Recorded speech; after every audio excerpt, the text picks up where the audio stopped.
Inga stands on a rocky Swedish shoreline, her gaze fixed eastward across the Baltic Sea, determined to chart a new course for her people. Inga rallies her Viking crew, sharing her vision of trading with the legendary merchants of Novgorod and winning riches for the village. Bing.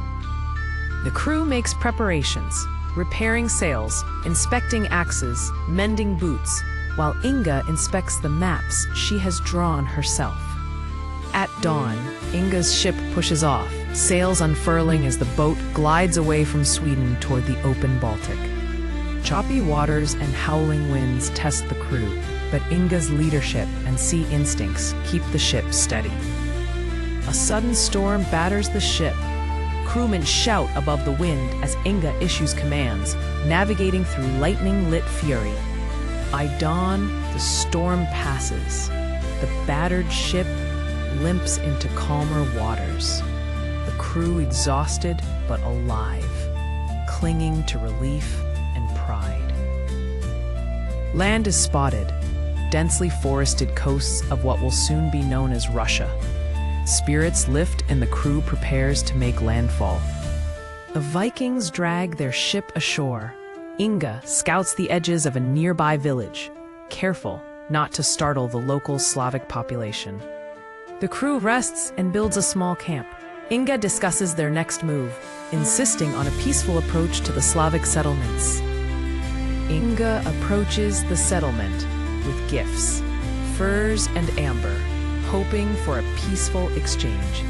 Villagers watch her approach with wary curiosity. An elder woman steps forward, greeting Inga in hesitant Norse. The encounter is tense but respectful. Using gestures and a handful of shared words, Inga and the elder agree to a night of shared food and stories. As dawn breaks, Inga is invited to trade in the nearby market of Novgorod. Her success among the villagers has won her trust. Bake time 500 milliseconds. The Vikings, with new allies, journey upriver toward Novgorod, rowing through mist-shrouded waters. First glimpse of Novgorod, towering wooden palisades and golden church domes shimmer in the morning sun. Inga marvels at the size and wealth of the city. Boats from distant lands unload wares along busy docks. Break time 500 milliseconds. A Russian merchant in richly decorated robes greets Inga, inspecting her furs and amber with expert hands. Inga is welcomed into the merchant's home for negotiations, a sign of respect and mutual interest. Break time 500 milliseconds. Negotiations are tense but fruitful. Inga's daring journey has secured her a lucrative trade agreement. As word of the Vikings' peaceful intent spreads, Novgorod's elder women invite Inga to a council gathering.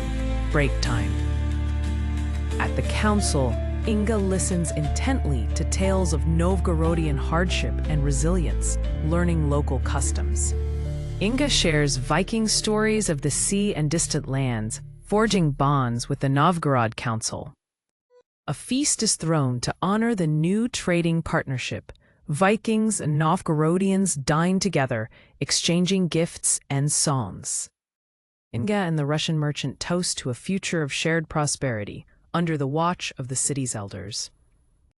Outside the feast, two Viking crewmen quietly exchange observations about the unfamiliar customs and foods. Break time 500 milliseconds. Inga walks the city streets with the Novgorod elder, learning of challenges facing the merchant community. Break time 500 milliseconds.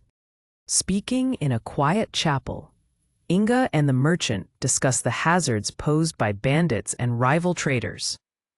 Speak. Inga agrees to join a guarded caravan, carrying Novgorodian wares along the trade route in exchange for silver. Preparations for the journey begin. Supplies are checked, horses sheathed in furs, axes sharpened. The caravan sets out at sunrise. Inga leads her small band, determined to prove their worth to Novgorod's merchants.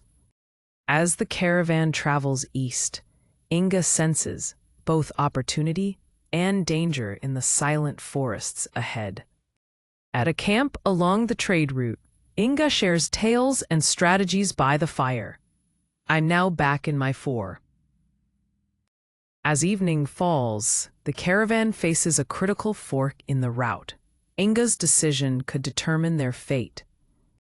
Inga studies both paths at the fork, weighing the risk of bandits on the forested shortcut against the longer, exposed river route. She consults her crew and Novgorodian guides before making her choice. Choosing the forested shortcut, Inga leads the caravan under the thick canopy, the air alive with birdsong and the crackle of twigs underfoot. They stay alert, watching for ambushes. Break time 500 milliseconds. Suddenly, an ominous silence falls. Inga signals everyone to stop. A rustle in the undergrowth hints at hidden danger. With her axe ready, she whispers for her crew to form a defensive ring around the wagons. Speak. Outlaws burst from the trees, shouting. The Viking crewman fights fiercely beside Inga, pushing back the first wave of attackers.